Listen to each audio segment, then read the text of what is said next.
This is the official podcast of the Oakland Raiders. Here's your host, Eddie Paskal. Raider Nation, what's up? We are back in the Beat Laboratory, 1220 Harbor Bay Parkway in Alameda. Eddie Paskal, your host of the official Raiders podcast, and special edition this week. We just got back from the owners' meetings in Orlando. A jam-packed 2 days, a busy 2 days, an early 2 days, a long 2 days. It was a lot. We got a lot done. It was good, tons of content, but yeah, man, it was just a lot going on. So quick backstory before we get into it. So Marcus and I, producer Marcus, flew from here to Orlando for the owners meeting. And I always say, I joke, whenever we travel, right, there's always something that happens. Like, I'm never bored. I've never been bored here a day since I started working. So we're flying, quick story, we're flying, we take off. Normal flight, it's, I don't know, like what, almost a 6-hour flight, five and a half hours. And we're flying out there, and we're about 2 hours out, maybe a little less than 2 hours. And all of a sudden, like something out of a movie, the flight attendant rings the little bell, rings it again. She hops on the intercom. She goes, "Hey there, not to alarm anyone, but is there a doctor on board?" And I'm kind of like in between naps, right? I listen to my podcast, whatever. I come back and she's like, "Yeah, not to alarm anyone. Is there a doctor on board?" So no one says anything, and I notice the flight attendants now, 3 or 4 of them, are now running down the aisle, and one of them has, it looks like those defibrillator paddles. The other one has a big oxygen tank, like not like the little ones where the masks drop down, like a big legitimate oxygen tank like you'd see in a hospital. And so I'm like, oh man, like this is obviously pretty serious. This is a serious deal. And so I wake Marcus up. I go, "Marcus, how far away are we from landing?" He's, "Oh, it's less than 2 hours." So my first thought is like, number one, like, oh my God, I hope this guy's okay. Like, I hope nothing's wrong with him. And he's about 6 feet, six people in front of us, 6 rows. So it's like right there. We're right in kind of the splash zone. So they're all attending him, doing their whole thing. Flight attendant gets back on the monitor. "Hey, do we have a doctor on board? We're looking for a doctor, an EMT, anyone. Like, we got anything going on?" Long story short, 2 people get up, and it's a doctor and a guy who, I think he was an EMT, I'm not 100% sure, but they come and they take care of this guy, and it was a happy ending. He was just an older guy who his blood pressure dropped, and he ended up passing out on the plane for a couple minutes. And the EMT was telling me when we landed, he goes, it's actually a little more common than you would think, especially in older people, for that kind of stuff to happen. And I was very startled by that. I mean, and I said, like, I've had a lot of stuff flying, right? I've had a plane, when I was in college one time, I was flying back home, and the plane I was on, there was smoke coming from the engine. So we had an emergency landing with the police and the fire department and that whole deal. And there's always something that happens. But this was my first medical emergency. So shout out that doctor, shout out that EMT. I'm glad that our friend made it. And it wasn't a precursor for what happened in the trip once we landed in Orlando. When we got to Orlando, everything was smooth sailing. So let me just set the scene for you kind of. So it's Marcus and I. We're at the Ritz-Carlton in Orlando, and it's pretty much the who's who of the NFL. So all the NFL owners are there, obviously, is the owners meeting. All the GMs, all the head coaches, your Schefters, your Ian Rappaports, your Jay Glazers. Everyone's kind of there hanging out in this, big, really fancy hotel. And you walk around, and it's kind of like a surreal thing, right? Because it's not like a super crowded, populated event. So, the last time we saw these guys was at the Combine, and the Combine is now turning into this huge event, right? There's, ESPN's there, NFL Network's there, it's this whole deal. And it very much feels kind of like a pre-draft sort of deal, but that's not what the owners' meetings are like at all. It's very low-key, very relaxed. Everyone's kind of lets their guard down a little bit, and it's a little more friendly and opening. But it's crazy, like walking around the hotel. We're taking the elevator up to our room to go grab dinner, and we're just on the elevator with Mike Vrabel, and he's chatting with us, and it's an interesting experience to see these guys, these head coaches, all these people we see on Sundays doing their thing, kind of like just normal dudes, hanging out, shooting the breeze, and it's definitely kind of a trip. But like we said, strictly business while we were there. It was a short trip. We were on the ground, I think a little over 36 hours. Probably spent more time traveling, to be honest with you, than we were on the ground in Orlando. But we got a lot of stuff done. We talked with Reggie McKenzie. We talked with Coach Gruden. We talked with a bunch of analysts. Like, it was just a packed 36 hours. And so I'll start with Reggie because he was the first guy that we talked to. He, in speaking with him, the buzzword that kind of seemed to be around, the one thing that he kept coming back to and back to and back to is competition. And we've signed almost 20 guys since the start of the league year. So in the past 2 weeks, this roster has been reshaped, retooled, whatever. And a lot of that obviously has to do with the team going 6-10 last year. You have a 6-10 team, it's not gonna get the job done. But a lot of it also has to do with Gruden. Coach wants to have his own guys that fit his system, fit his scheme. And it's been Reggie's job to go out and get those guys. And in talking with him, he kept saying, look, every position, every guy on this team, they're going to earn it. There's going to be competition from number 1 to number 90. I don't care if you're Derek Carr. I don't care if you were a guy that was on the practice squad last year. You are going to fight and you are going to earn every rep that you get. And so I think in talking to the GM, like, you love to hear that, right? Because you think of some of these guys that, maybe aren't the flashiest signings, a guy like a Griff Whalen, a new long snapper, Derek Carrier, a blocking tight end. Like, these aren't, your Ndamukong Suhs, your Jarvis Landry's, your Odell Beckham Jr.'s, right? These are guys that, are flying a little under the radar unless you're a diehard, we'll use Derek Carrier, unless you're a diehard Rams fan. Like, I don't know if you necessarily know who this guy is. And Reggie was saying, I know that a lot of these guys aren't your household names. He goes, but you need guys like this to win. You need guys that are going to push players around them, guys that are going to make the people in their position groups better. And if that, if a guy like Derek Carrier, if he plays 10 snaps a game, great. If he ends up being your primary tight end, also great. But he's going to be a guy, just like, from top to bottom, this class, of guys that are really going to push the position group. And like I said, coming off a 6-10 season, that's exactly what you need. You need guys to push each other. Because look, 6-10 isn't going to get it done. You got a new head coach. I am 100% certain that John Gruden did not come out of the Monday Night Football booth. He did not leave that awesome job to go 6-10. I promise you that. So that was good to hear from Reggie. And like I said, we had a chance to sit down and talk with Coach Gruden too. So obviously the big thing that Coach Gruden had to do during the owners meeting, he had an hour-long media session, an hour-long media breakfast on Tuesday morning. But before his media breakfast on Tuesday, we had a chance to sit down and talk with Coach. And we hit on a variety of things. Obviously free agency being one, all the new guys on the roster, and kind of what to expect from this group of guys in 2018. So Coach, it feels fitting to be up this early with you. It's 6:45 here on the East Coast, but everyone on the West Coast is sleeping, but we're up getting to work. That's what the Raiders do, man. Good to see you. Good to see you too. So obviously this team has gone over such an overhaul the past week, 10 days, 17 new guys as of now on the roster. So just kind of what have been your thoughts on this free agency class coming in? Well, first of all, we had a lot of needs. We had a lot of needs to address, and free agency is one vehicle to do that. But we were able to add a lot of different players that play a lot of different positions. And I think we're fortunate to have Reggie, and we go way back to our Tennessee days, and we also work together in Green Bay. But he's flexible. I think you got to be flexible as a head coach these days. You have to adapt to who's available and how much you need to pay him. It's not like it's a perfect world, but you got to react quickly. I think we've proven that we can do that, and just anxious for the years ahead with him.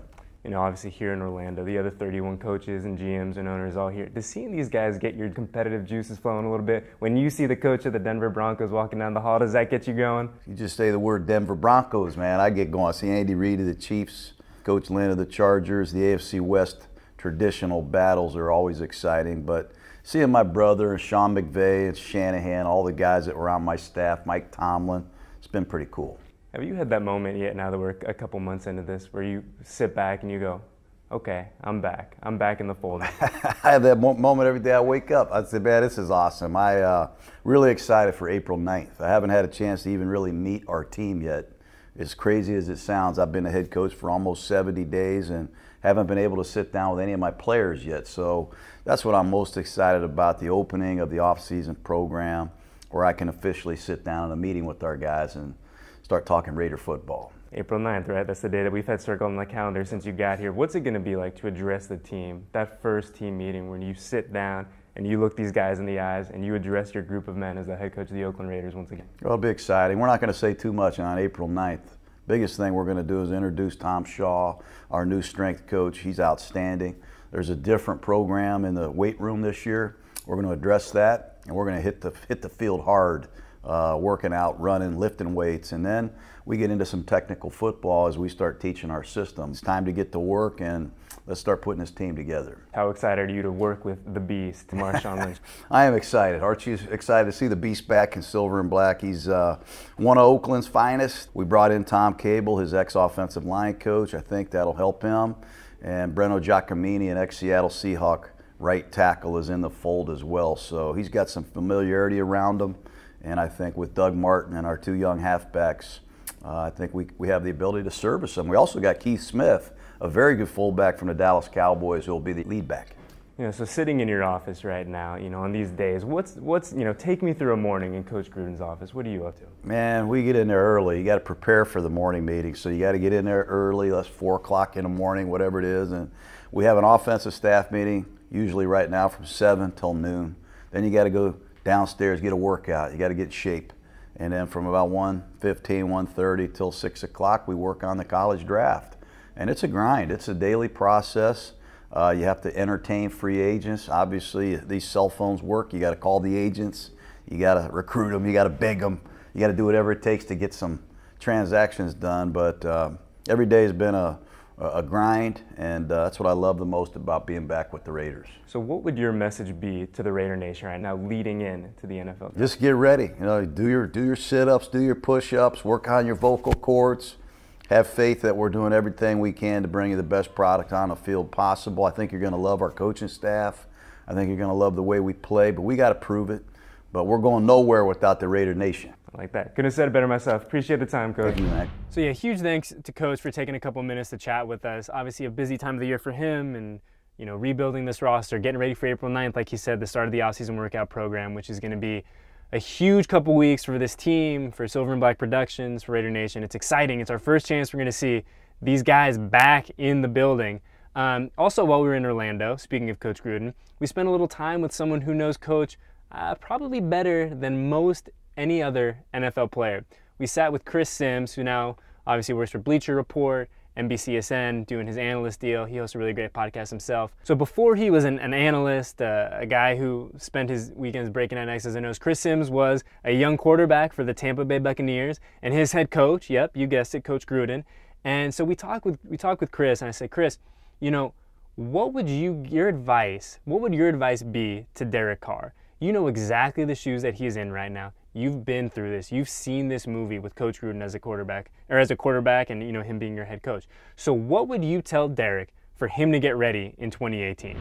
I would tell him get ready. That's what I would tell him, because it's just going to be knowledge galore being thrown at him. He's going to learn more football this offseason under John Gruden than he ever has in any offseason maybe put together. And then he better get ready for intensity and emotions, okay? Because that's the other thing I can promise you John Gruden's going to bring to the table. He comes into the office at 4:30 in the morning every day ready to go. He's the mad scientist. That's what I call him. And I just think that the one thing you got to be ready for is he's going to demand greatness out of Derek Carr in the meeting room, on the field. He's not going to settle for anything less. And Derek, just deal with him yelling at you from time to time. He's yelling at you because he likes you a lot. Like, that's why. If he doesn't yell at you, that means he doesn't like you. That's when you know there's trouble.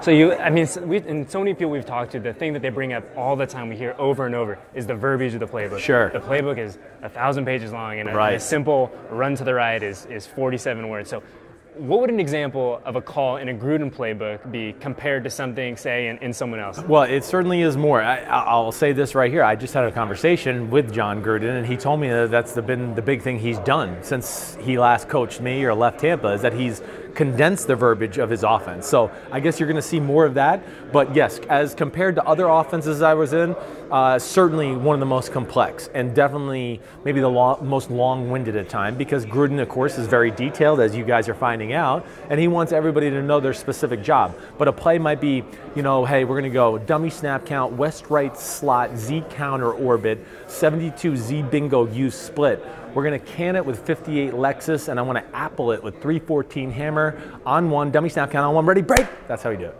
Jeez. Yeah. So, regurgitate that. What did I say? Say that again. I don't know. I have no idea. But, so much of the quarterback position is the room, right? Derek's going to be the guy. There's no question Derek's the guy for 2018, 2019, hopefully for the next decade, right? But coaches really kind of rebuilt the room, too. Connor Cook's still there. E.J. Manuel re-signed to a one-year deal. And a guy like Josh Johnson. So how important is it to have that room in place to really give Derek that kind of environment to grow and, kind of help him through this first year? Yeah, I think it's vital. And first of all, you need to have a nice working environment, even though you might be competing against people, to still have guys in a room that are professional and they're all on the same page about making the team as a one common goal better, right? And I think really Gruden's the kind of guy, he's going to look to have a little bit of everything in his quarterback room. Okay, I got my starter, my stud, Derek Carr. Got a young guy with some potential and a Connor Cook, right? Josh Johnson, I'm going to bring him in here because he knows the Gruden family. He knows the system. He can be a guy to lean on. And then and then E.J. Manuel, where you go, ooh, there's some potential there too. Another big guy, big arm, can run, can do some things off schedule. So I really think, first of all, like I've said, he's a mad scientist. He's not going to let anybody just have a cakewalk at any position. He's going to make every position on the field have to compete against other guys to earn that spot. But I think when the four guys he's got in that room are professional, know what to do on a day-to-day basis, and they all can add their own little element to make the group better. And these quarterbacks, they certainly have their fair share of weapons to go to on the outside. Obviously, Michael Crabtree out, Jordy Nelson in, you got Amari Cooper. Jordy in particular, even approaching the latter stage of his career, we hear all the time that he makes himself very friendly to quarterbacks. What does that kind of mean? I think he's on the same page as the quarterbacks. He's understanding what the coverage is. He knows, okay, I'm supposed to sit here, but there's a guy sitting in my hole or my zone that I'm supposed to, so let me slide over. Just basically making common sense. He's a big target. I think that's another thing that's always friendly to a quarterback because it does give you a little more room for error. Oh, I threw it 4 feet wide or 3 feet wide this way. He's a big guy. He can still catch it. I think those are all the things. And then being a route runner that has great body language. I think that's the other thing you hear about when you hear a friendly wide receiver to a quarterback. He has body language that over repetition, the quarterback knows, like, ooh, when he does this, he's about to break this way, or when he does this, he's about to break that way. And that can lead the quarterback to make a decision or throw the ball with anticipation quicker, which then can lead to more success in the passing game.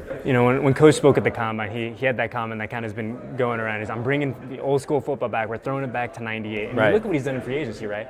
Signed Lee Smith, the blocking tight end, signed another blocking tight end, signed a fullback, brought Dud Martin back.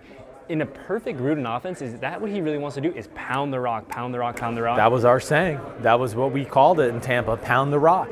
Again, look at a guy that's also, he's very close to in the coaching world, Sean Payton. Sean Payton runs the ball.